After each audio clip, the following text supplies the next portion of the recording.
tahan batin di dalam batu ampe. Kalau lawan merantang kida ingat-ingat tangan dan semua bamungkasi. Apabila ulang tagak ipiak di gantuangnya kaki sebalah maka usah tagak alih di muaronyo badan tangguh saya kena tinggi. Tapi hadiahkan sanjang badan umpan juga patangan kurang berpikir masih baik.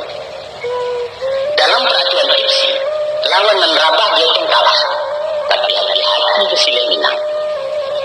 Ada kalanya lawan sengaja merabahkan diri sebab gerakan di bawah lebih lincah posisinya kuat. Si awak pada tenaga banyak.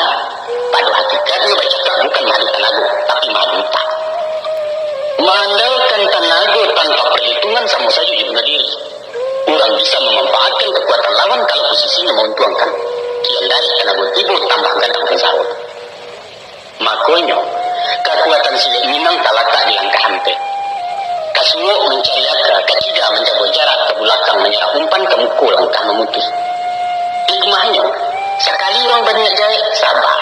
2 kali nasihati. 3 kali bersiap-siap, cukup ke hampir sosok. Saja sih ada